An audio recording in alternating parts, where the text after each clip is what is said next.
Hello everybody and welcome to Opencast presents W.T.HIFL. And for the record, I do suck with this camera. I'm not used to using a selfie stick that much.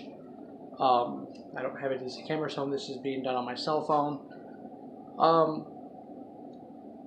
This is a show that will primarily consist of pretty much what the fuck were you people thinking when deciding to do course of action that led to whatever. Be it dumb decisions that were made within, say, anime when being localized for America, to dumbass criminals, because let's face it, there's a lot of those, to dumbass decisions for movies. I do have one W.T.HIFL that is slated for Death Note, which will cover a variety of topics when it comes to localization, when it comes to making movies, especially based on animes and stuff like that for the US. This one, however, and for the record, there will be different formats for the videos. Not all of them will actually be video, due to the fact that the guests I will have on the show will not physically be able to be in the same room as me due to the fact that they are out of state. For example, I am planning to do the W.T.HIFL for the Death Note thing with Rai from Toku Portal if he is up for it. He is physically not in the same state as me, so that will most likely be just an audio podcast type of deal. But I figured to start this out, we'd start with the easiest topic, the one that this entire series is named for, HIFL, or more in line with localization of anime and the censorship that goes along with it. HIFL itself comes from the Americanization of the anime Dragon Ball Z, and every variation thereof. I'm not entirely sure of the reason it was decided to do this, but it's safe to say that it stemmed from them changing the rules of death in the show. Now, in Japan, when somebody died in the show, they legitimately died. Frieza, for example, Frieza went to hell, same with Raditz, so on and so forth. In the American version, they didn't die. They were sent to the other dimension, or to another dimension.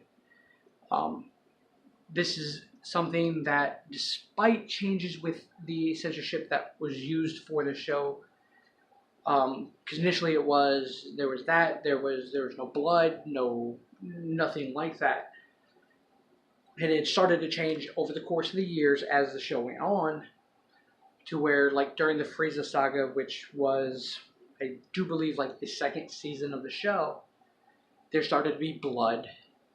Like, injuries were more injuries and whatnot. There were still a few censorship things that happened in there, and eventually they tend to drop the whole death thing. Like, they kept the fact that they were sent to another dimension. They kept that whole thing, but they didn't change anything in terms of, like, when Goku died and came back, he had a halo during the Majin Buu saga. So he was dead, and it was clear that he was dead. Because, let's face it, kids know what a halo means. Everybody knows what having a halo means. You're dead. It was basically a tantamount to you're an angel. Using Western society's colloquialism with religion and stuff like that, halos signify angels. So Goku was clearly dead, but they still kept up the whole other dimension thing. Now, for HIFL, or the Home for Infinite Losers, was a decision that was made that seemed to stem from the fact that they didn't want to clearly say that these people went to hell. So if you read the manga or watch any of the Japanese or any version that's pretty much not American, it is clearly hell. The two characters primarily that feed this are characters named Mez and Gauze, which are two Oni demons that pretty much I guess for lack of a better term, they guard hell. They have shirts that clearly read HELL. In the American version, they edited it enough to where it said HFIL, and they called it the Home for Infinite Losers. Which I guess if you're going to change something, that makes sense. It's a clear one that makes sense to change. Because you don't really want to traumatize kids with having to explain death. And let's face it, that's what most of these animes at the time were designed for. They were designed for kids when they were getting released in the US. I mean, these were shows that aired along the same time as Reboot and Beast Wars and whatever Toonami happened to be airing at the time. There was quite a few animes at the time that were airing at the same time, which Sailor Moon, which there was a lot of censorship in that, some of which makes no damn sense, beside the fact that, I guess, beyond the realm of morality. But sticking with Dragon Ball Z for a moment, they decided to, let's change the rules of the show to where these people don't die. It's a grand idea to not have to, that way parents aren't having to explain to their children the rules of death, how death works. And it makes sense, and it's one of the few times where the censorship I don't have a problem with. And most people don't have a problem with this. Where it ends up being a problem is later on with the translation of Dragon Ball Super and everything else, where death is clearly defined within the show, even in the translations for what was released in the US. So it kind of overrode the rules that were given within the original series of Dragon Ball Z. And again, that's fine. Things change. Decisions are changed throughout the course of a show.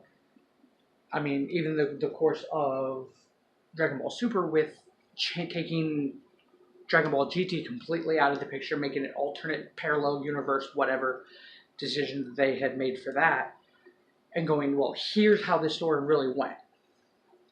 That's acceptable. Then you get into some really, really dumb shit. And like I said, it's like there's been censorship throughout almost any anime that had got released, up until here recently with the Crunchyroll and manga being readily accessible in English with no changes or anything else like that, besides minor localization of terminology. In terms of the terminology, for example, that would be with Bleach changing Shinigami to Soul Reaper. It makes sense. That's literally what it is. It is basically death. The character, not the act. So changing it from Shinigami to Soul Reaper makes sense because that is literally the translation of Shinigami. It means Soul Reaper. But then you get issues like Yu-Gi-Oh! Which Yu-Gi-Oh! Censorship was an entirely unique thing, where they changed basically character designs and all that to make them more kid-friendly. Most notably, Dark Magician Girl, they covered up a lot of cleavage that was in the Japanese version, and so on and so forth, to make it more appropriate for the American demographic of children. Because let's face it, how Japanese view children and what they're allowed to see is different than the way Americans handle it. Americans seem to be more along the lines of, oh, no, you can't see that, because I don't want to have to explain that. And Japan seems to be more, well, this is how it goes. Their show Super Sentai, which was Americanized into the American adaptation of Power Rangers, is a very good example of this. While the stories are entirely different, there are still distinct changes even in the type of show that it is. Not so much in the type of shows, but how characters are portrayed. Because you have characters in the Japanese version that clearly use damn it and bastard and goddamn, and there's at least one show, I can't remember particularly which one it is, but somebody is basically called a fucker. cuss words are acceptable, for lack of a better term, to use around children because of how the Japanese children are raised and everything else along that lines. It is deemed morally okay to expose children to that because that's still the same demographic that it is in the U.S. These shows are still made for children. Whereas in America, you watch Power Rangers, you won't see anything like that. No foul language of any kind, anything else. The messages are slightly different, but they're still along the same lines of basically don't be an asshole. Don't bully. Try to understand teamwork. That, you know, every beautiful message that Super Sentai has, the American version's counterpart actually does uphold, even if the stories are completely different from literally whatever the Japanese version is. Like I said, Yu-Gi-Oh! It was more censorship of character designs and everything else, along with a few random things of that I'm not particularly entirely too sure on because Yu-Gi-Oh! Was never one of my fortes as a show to watch. So I'm sure that there are many people out there who have gone over the censorship beyond most of these shows and everything else. I mean, there's tons of videos on YouTube that cover how America has censored a show versus how it aired in Japan. And I understand this is pretty much delving into the same topic, you know, beating a dead horse, but I figured it's a start for the show. It's like, but like I said, you get censorship that makes sense based on how kids are raised in the U.S. versus how kids are raised in Japan, and what's acceptable for a kid in Japan to see versus what a kid in America is used to see. Then you get really dumbass fucking ideas. Most notably, Pokemon. Pokemon is a great example of let's just be fucking retarded. Because Pokemon took it a step further. There was nothing really inappropriate with Pokemon from what I could tell from the Japanese version in any way, shape, or form. But they still ended up changing things. Most notably, the fact of any time there's a character named Brock would hold up food, it was for Ash and Misty. It would typically be what's called onigiri, which is triangle rice balls that are very popular in Japan as both snack and food. They work both as a meal and as just something to snack on. And they are amazing, by the way, so if you ever get a chance to try them, please try them. They're great. You can pretty much put whatever you want inside of a rice bowl, and it's amazing. I do this pretty much fairly often. But then you get the American censorship of it, to where every time he holds it up in the American anime, he's holding up donuts instead. Which leads to the question of, why? What the fuck was wrong with the onigiri? How hard was it to not call it onigiri, but call it a rice ball? Because it's clearly rice in the anime, to the point of having the little rice specks on their cheeks and stuff like that, which is going to signify that they ate it. Because American kids know what rice is. It's a staple of Mexican food in the U.S. It's a staple of Japanese food in the U.S. It's a normal thing. Rice balls aren't that far-fetched of an idea that it would cause issues with having to explain this to a child. And it went so far as to, there was one episode, and again, these videos are all on YouTube for you to find in terms of the censorship, and this is one of the big ones that sticks out in my mind, is there's a scene where, in the Japanese version, a giant onigiri, or giant rice bowl, is rolling down a hill towards Ash. In the American version, they changed it to a fucking sandwich that, if my memory serves me entirely correct, which it may not, and I apologize for giving any misleading information, a sandwich that in no way should be able to roll down a hill. So if my memory serves me correct, it was kind of like a sub-sandwich hoagie thing, and, well, that doesn't make a fucking bit of sense now, does it? It's like me trying to roll a brick down a hill. It'll work, it's not very effective. But it was one of those things that it was unnecessary to change, and it happens a lot, or it used to. Because that's the good thing about, I don't want to say America in general, but in terms of the people behind adapting anime nowadays, be it Funimation, Crunchyroll, or any of these other companies that are actually actively adapting anime to not go off script. With the advent of Adult Swim and a lot of the anime that ends up on it being on Toonami, which is now actually a part of Adult Swim, despite the fact that it used to not have anything to do with Adult Swim, it's actually a plus. Because now they're not having to change things, there's, or at least as much. If anything, they edit out any nudity or, whatnot, because let's face it, there's a lot of nudity in Japan anime, or not so much nudity for the most part, but more scantily clad, over-the-top sexualization of characters. And some of that does get cut for the US, and that's fine, that's acceptable. So it's an issue that has plagued the US for anime and stuff like that, that has seen an improvement of recent years. And then you get ideas for example, here's a series that's not done yet, let's make something up. Now, this is a process known as, in the US, as filler episodes, where the American side of the anime, or even Japan itself will do this, which is primarily Japan that'll do it, where they will make entire seasons of an anime that are nowhere to be found in the manga.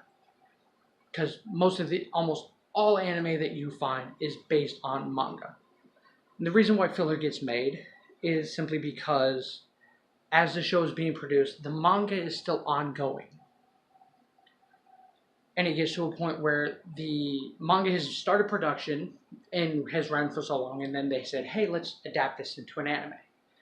At which point, because the animes run for a specific set of time and the mangas don't, because the mangas are typically chapter by chapter, which doesn't cover a whole lot of ground, the anime ends up catching up with where the manga is at its current release.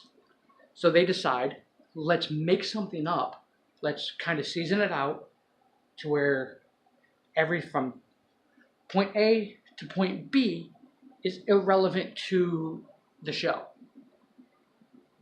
But they still work it in enough to where it fits with the storyline of the anime. Has nothing to do with the manga, because it never happens in the manga. It has nothing to do with anything that ever happens officially within the manga. But it works well enough in the show, despite how odd it may seem at the time. For example, Bleach and Naruto were two of the biggest offenders from the anime that I personally had watched. Bleach and Naruto were terrible when it came to the amount of filler. But again, that's no fault beyond the creators, because, well, they could only go so far because the manga only had gone so far. And Bleach and Naruto are two examples of how that could go bad, because some of the fillers for Bleach and Naruto were absolutely fucking terrible. It made no fucking sense, had nothing to do with anything, and it just was mind-boggling to watch. That's not to say there was some really good filler, but overall it was terrible. Then you get shows that handled filler really, really well, like Full Metal Alchemist, which they ended up making two series for Full Metal Alchemist. You have Full Metal Alchemist, and then you have Full Metal Alchemist Brotherhood. The reason why there were two made was because when Full Metal Alchemist, the manga, was being made, they had started to do Full Metal Alchemist, the anime. Well, with the release schedule for Full Metal Alchemist, the manga was every month. Most animes get released once a week. So the chapters are very short, and it progresses rather quickly. Whereas with Full Metal Alchemist, the chapters were longer, but they only got released once a month. So it was very, very quick for the anime to catch up to the manga. And it got to the point where the anime realized there's no way we're going to be able to do this normally with doing filler. So we're going to make up our own shit. Now, there's a lot of what happens in Full Metal Alchemist, the original anime, that does happen in the manga. But they change a whole ton of shit between characters, how the homunculi work. I mean, there's a ton of shit that if you read the manga that is completely wrong. However, it was done in such a way that it still made the show really, really good. It was still really enjoyable despite all the problems that there were with it. So they decided once the manga itself had picked up a good portion of it, that they decided, let's go back and make one that's closer to the manga. And they created Full Metal Alchemist Brotherhood for it. So now we have two shows. One that follows the manga for the most part as accurately as possible. And then you have one where they made up their own ending. So you basically have two alternate universes. And both are done in such a way that it's worth watching both of them. Like, I had started watching Full Metal Alchemist. I had seen all of Full Metal Alchemist before I had started Brotherhood and before I had actually started reading the manga. So when I started reading the manga, I was very, very surprised to see that a lot of what happened in the original anime never happened. It was completely irrelevant to everything that I knew of the world of Full Metal Alchemist. So going back and rewatching it in Brotherhood, which I'm actually currently doing again, because I actually never fully finished the anime, but I did finish the manga. It's a nice, refreshing thing because there's enough similarities between the two of them that you could tell that while the original creators of the Full Metal Alchemist anime, they held enough that no true that it worked out very, very well. It is still one of the top animes from Japan. In a lot of lists that I've seen, both official and unofficial lists, Brotherhood is up there as well. And it's an instance where not so much censorship, but things having to change work out really, really well. Now, Full Metal Alchemist was a series that didn't really need editing within the US with how it was produced, which Japan had gotten better with. And again, like I said, changes throughout how the Americans perceived anime and how much we wanted to censorship. It has changed over the years. Nothing really got censored from the anime versions between the two animes stopped doing what it was doing. But it was one of those things. It's a very, very well done. It's like, and it shows just how much America has changed when it comes to perceiving anime and what needs to be changed. And then you get into our movies. When America or Japan decides to adapt a movie into America, and you get into what's known as whitewashing, which is a change from where we take what should be, based upon our perceived notions, what should be Japanese characters, and casting them as Americans. You know, there's been a lot of talk over the years with them wanting to make a live-action Akira movie, and a lot of people were complaining about them not wanting to cast Japanese actors for it. The same thing with the Netflix version of Death Note, which is an entire other different travesty, which will have its own video / podcast on it, because it is such a fucking train wreck. It's not even funny. And then you have like Ghost in the Shell, which also had a lot of issues with when it came to whitewashing and localization and all that. There's a lot over the years that has been retardedly censored based upon our perceived notion of let's protect the children. Be it from death with the creation of W.T.HIFL and the other dimension and everything else. which makes a fair bit of sense, but there's been some completely asinine things that were done simply because, for lack of a better guess, American parents didn't want to have to explain to their children what this shit means. For example, the biggest example, like I said, was Pokemon and the onigiri to donuts and sandwiches. Because it makes no damn sense. To me, it comes across as parents are lazy and don't want to have to explain to their children that other cultures are different. And then you get into the Sailor Moon controversy, which there was a fair bit of editing when it comes to that show based upon changing the way characters interact to a whole lot of stuff. Primarily, I want to say, I forget the exact two Sailor Moon. I actually forget the name of them. I also apologize. I am a little drunk. It's not professional, and I do apologize. Sailor Scouts. That's the one. But I believe one of which is Sailor Pluto. And there's one other Sailor Scout that is attached to where in the Japanese version, they were lovers. Now, this is entirely a series based around the fact that only one person even involved with the Sailor Scouts in any way, shape, or form is male. That is a good guy, and that is Tuxedo Mask. Like I said, in the Japanese version, they're all women, except for Tuxedo Mask, and it's the same thing in the US version, they're all women. In the Japanese version, Sailor Pluto, and I forget the other one, and I do apologize for not being particularly well prepared for this video, but they were lovers. Like, they were lesbians, and that was fine, that was acceptable, and nobody batted an eye about it in Japan. But when it came to the US, it was a giant shit show. Because, God forbid, there be a lesbian couple in a show designed for children in the US. Because again, instead of leaving it up to the parents to actually have to explain shit that should be explained regardless, because let's face it, having a problem with homosexuality or whatever sexuality there is, whatever, is retarded and asinine and beyond comprehension.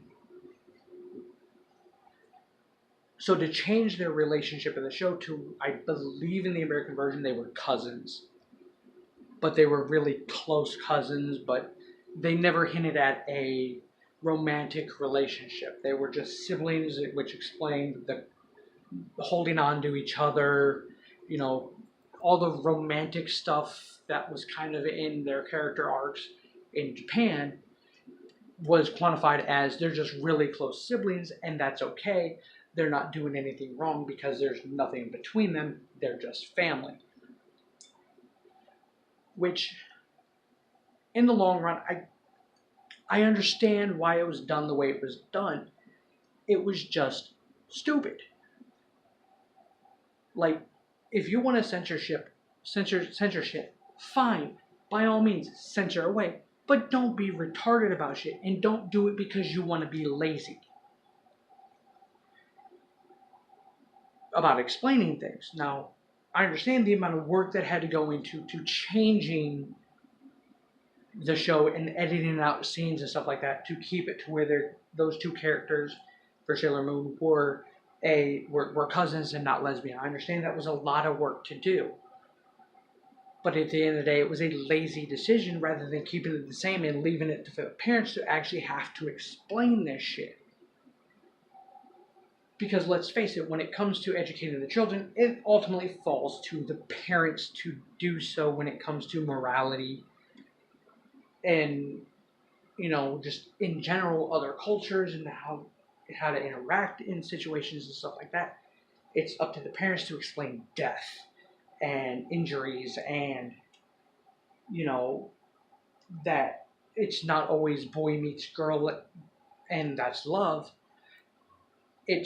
It varies, and it's something that America to this day is still fighting with understanding and all this. Hence all the protests for transgender rights, LGBT rights, and all the variations of the LGBT thing. I don't want to exclude anybody, but I don't know all the initials and all the letters involved in it, but there's a lot.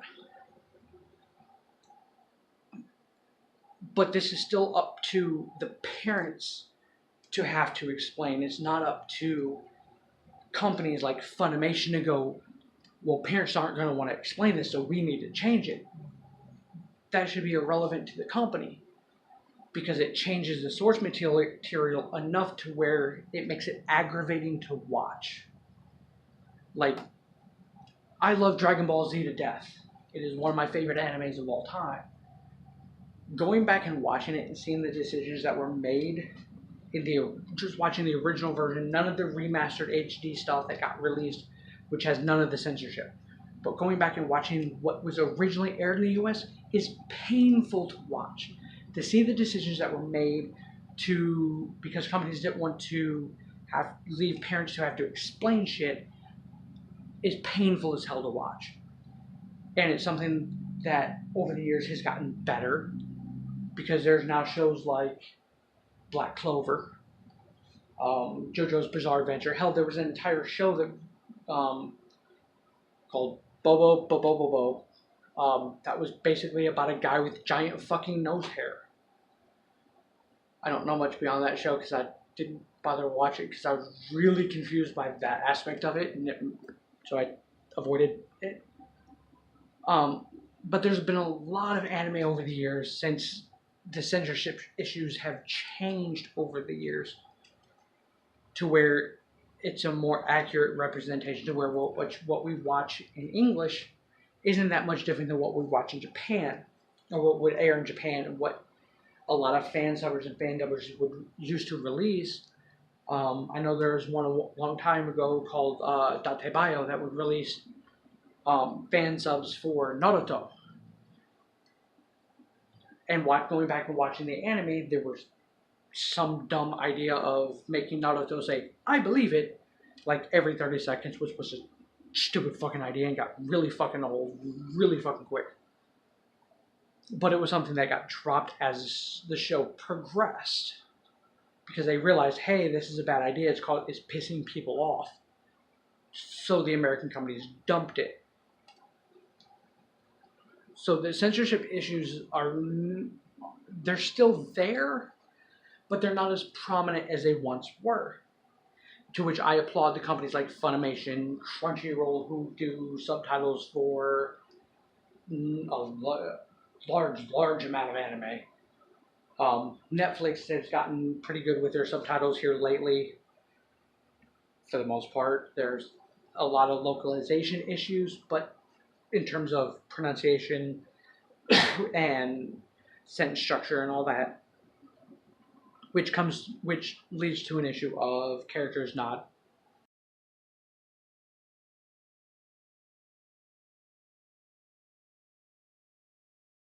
speaking with the right tone of respect or anything else like that, and it's an issue that has gotten better.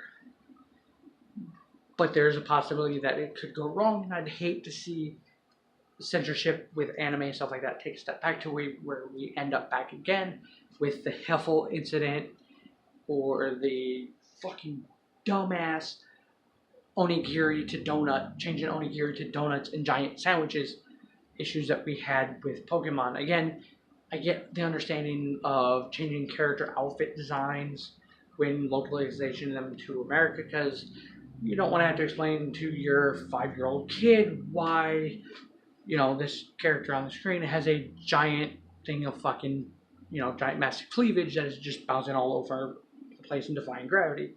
I get you don't want to have to explain that, and that's a fair thing to not want to explain to a 5-year-old kid. And even death is kind of understandable, which is why I'm not too entirely pissed off about HIFL and the other dimension.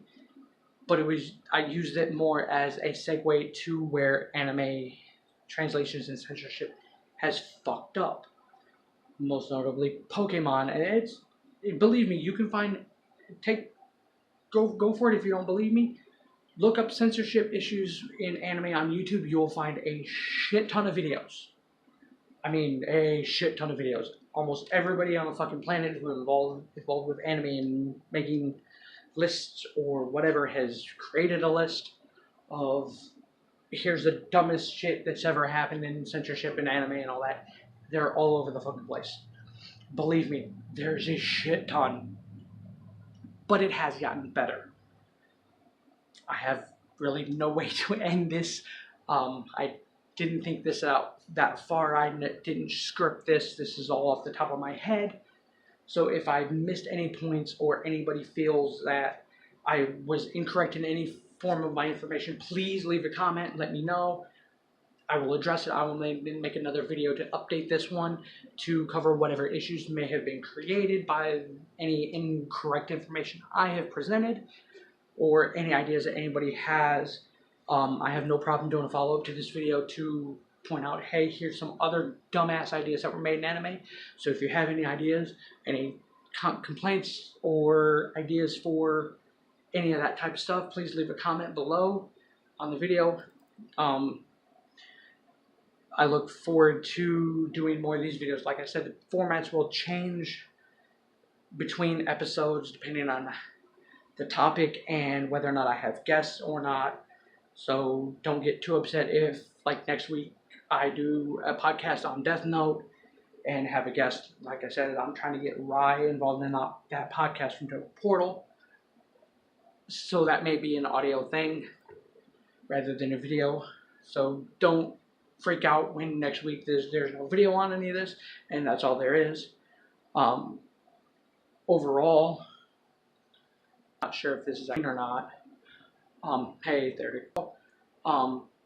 Thank you guys for joining me. If you can let me know, leave comments, leave likes, subscribe to myself. By all means, please go like and subscribe to Toku Portal and any of those guys over there. They do amazing work. Their podcasts are amazing. I enjoy the Sentai podcast, which I am a part of. I enjoy the Writer podcasts, which I may start being a part of here recently, or here in the near future, rather. But overall, any ideas for future videos, please leave comments, like, subscribe. Anything and everything makes my day better, and ultimately I do this for not just myself, but for any of the fans and viewers who basically enjoy looking at my dumbass face and listening to my horrible voice ramble about shit that really doesn't matter in the long run. Because let's face it, nothing I said here today will change anything. I know that. We know that. But thank you guys for stopping in, listening to me ramble pretty much idiotically on censorship and anime. Please, like I said, like and subscribe if you enjoyed this content. If you like any of the other content on my channel or over on Toku Portal, like I said, they do amazing podcasts that focuses primarily on the Japanese version of Power Rangers, which is called Super Sentai. They have a podcast every Tuesday for that. Every Wednesday they have a podcast for Kamen Rider, which is a similar-esque show, but different. Please go check them out. Check out any of the people involved in it. They're all phenomenal people. And I want to take a moment to thank Decade, King, and Rye for the podcast that we had most recently done here on yesterday, which is the third open cast we've done. While it was poorly timed, it was very, very, very good therapy for me due to recent events. And I can't thank you guys enough for being there and being friends through what is a horrible experience for me. So thank you from the bottom of my heart to everybody who tuned in and listened, to everybody that was a part of the podcast. Thank you.